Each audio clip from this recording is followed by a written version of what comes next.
Everything started falling apart the moment Timothée Chalamet lost the Oscar, and what should have been the biggest night of his career quickly turned into the start of one of the most awkward moments he's faced in public. Fans were convinced he had it in the bag. Insiders had been hinting for weeks that this was finally his year. The role, the campaign, the momentum, everything seemed perfectly lined up. And then the envelope opened. The name wasn't his, and you could almost feel the shift in the room before the cameras even cut away. The reaction online was immediate. People weren't just surprised, they were confused. Some thought it was a snub. Others said the hype around him had gotten too big, and suddenly the conversation wasn't about his performance anymore. It was about whether the industry had started to get tired of him. But the loss itself wasn't what really started the drama. It was what came right after that made everything spiral even faster. For months leading up to the ceremony, there were already whispers that his campaign wasn't landing the way people expected.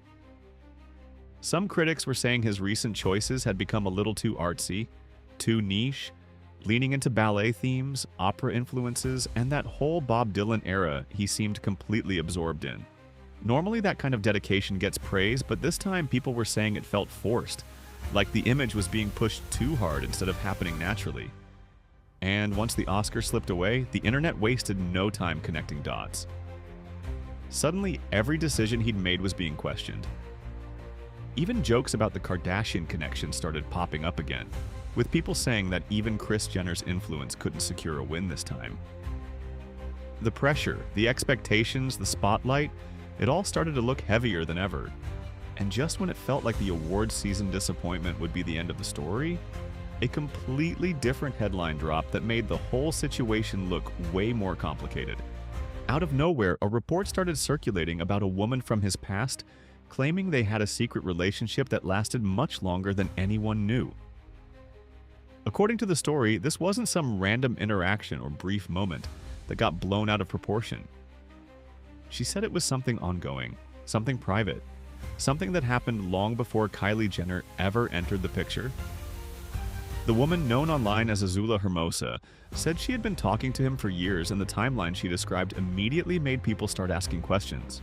Because if what she was saying was true, then the public version of events didn't line up the way fans thought it did. And the way she said it all sounded almost too random to believe.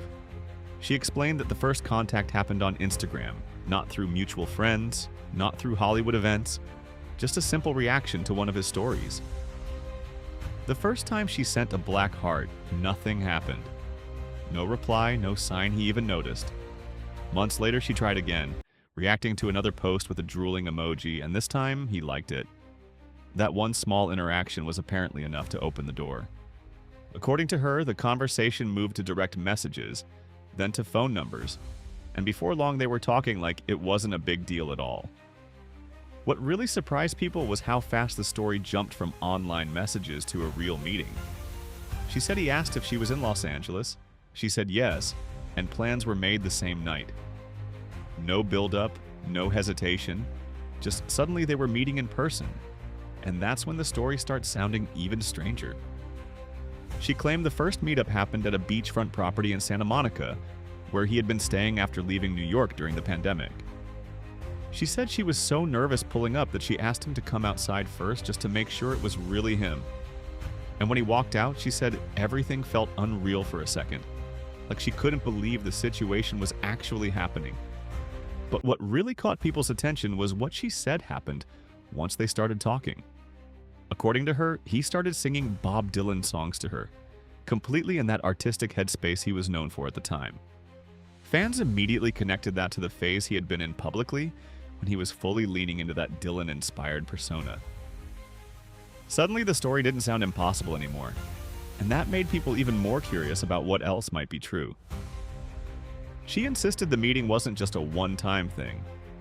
She said they stayed in touch, met again when she came back to Los Angeles for work, and the connection started feeling more personal than she expected.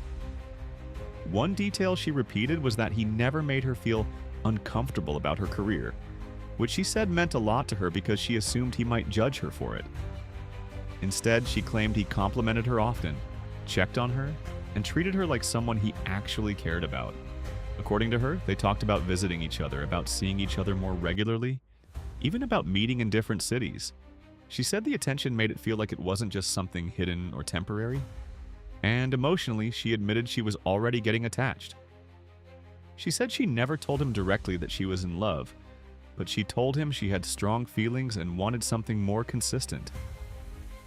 In her mind, the relationship was moving somewhere real, and then, without warning, everything stopped. She said the last time they spoke was around his birthday, January 5th, when she sent him a simple message wishing him a happy birthday. He liked the message but never replied. No explanation, no goodbye, just silence.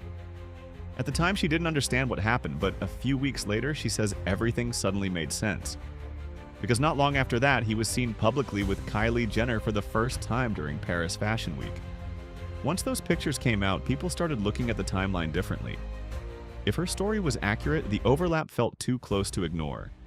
And the internet did what it always does, digging through dates, interviews, appearances, anything that could confirm or deny what she was saying. Some people believed her right away. Others said she was chasing attention, but either way, the conversation exploded. And it didn't help that this all happened right when his public image was already under pressure. What really surprised fans wasn't just the story itself, it was the reaction from his own supporters. There's a well-known fan account that had defended him for years no matter what happened, and even that account started posting messages that sounded different.